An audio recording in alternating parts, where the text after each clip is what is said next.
అందరికీ నమస్తే. నేను మీ Suman, registered hydrogeologist, ground water department, Telangana state. నా ఫోన్ నెంబర్స్ 7659095430, అలాగే 9866752507.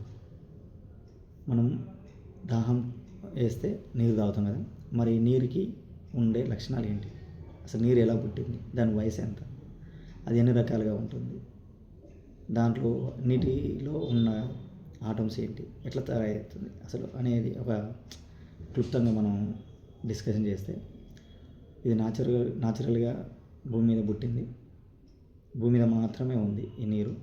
అది 3 రకాల దశల్లో ఉంటుంది.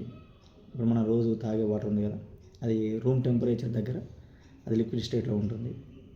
ఒకవేళ ఫ్రీజింగ్ పాయింట్ కంటే బిలో ఉందనుకోండి, అది ఐస్గా హిమాలయ పర్వతాల్లో ఐస్ ఎట్లా అట్లా తయారవుతుంది. అది మనం వేడి చేసామనుకోండి, వేడి చేస్తే వాటర్ వేపర్ రూపంలో ఉంటుంది. అంటే సాలిడ్, లిక్విడ్, గ్యాస్ 3 స్టేజ్లలో మనకు వాటర్ అనేది లభ్యం అవుతుంది.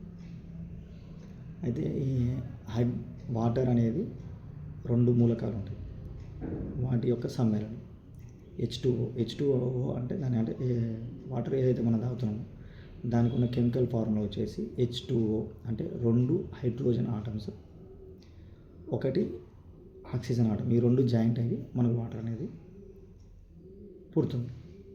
అయితే వాటర్ ఎక్కువగా మనం చూసేది ఇప్పుడు చెరువులలో, కుంటలలో, సముద్రాల్లో ఉంటుంది.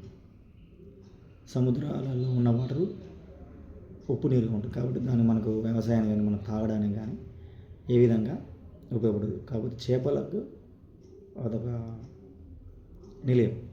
చేపలు ఉప్పు నీరులో బాగా ఏపుగా పెరుగుతాయి. వాటికి జన్మస్థానం అంటే సముద్రం. చేపలకి మనం తాగలేం. కొంచెం ఉప్పు నీళ్ళు కలుపుకొని తాగితేనే మనకు దాహం వేసి చచ్చిపోతాం. అలాంటిది సముద్రంలో చాలా ఎక్కువ ఉంటుంది సోడియం క్లోరైడ్, మనం తాగలేము అది. సో అందువల్ల దానికి మనం వ్యవసాయానికి మనం తాగడానికి ఉపయోగపడదు, ఉపయోగంలో తీసుకోం. అయితే వాటరు ఉండడం వలనే మనం ఈ వాతావరణం అనేది ఉంది, చెట్లు పెరుగుతున్నాయి, ఎకోసిస్టమ్ అనేది డెవలప్ అయ్యింది. వాటర్ లేకుంటే ఎకోసిస్టమ్ అనేది, పర్యావరణం అనేది డెవలప్ అయ్యేది కాదు. అయితే నీటికి మనకు వయసు ఉన్నట్టే ఈ నీరు కూడా వయసు ఉంది. భూమికి ఎలాగైతే వయసు ఉందో నీరు కూడా వయసు ఉంది. నీరు వయసు వచ్చేసి 4.5 బిలియన్ సంవత్సరాల క్రితం నీరు ఉద్భవించింది. అది సో నీరు గురించి మనం రోజు తాగుతుంటాం, స్నానం చేస్తుంటాం, వ్యవసాయం చేస్తుంటాం, వాన వచ్చినప్పుడు అది గొడుగు పట్టుకుంటాం, మంచు ప్రాంతాలకు వెళ్ళినప్పుడు ఎంజాయ్ చేస్తుంటాం, వేడి చేసుకొని మళ్ళీ ఆవిరిని చూస్తుంటాం. సో ఇవన్నీ మనం ఫీల్ అవుతుంటాం. చలికాలంలో చలికి వణుకుతాం, అప్పుడు మంచు చాలా వస్తుంది అంటాం.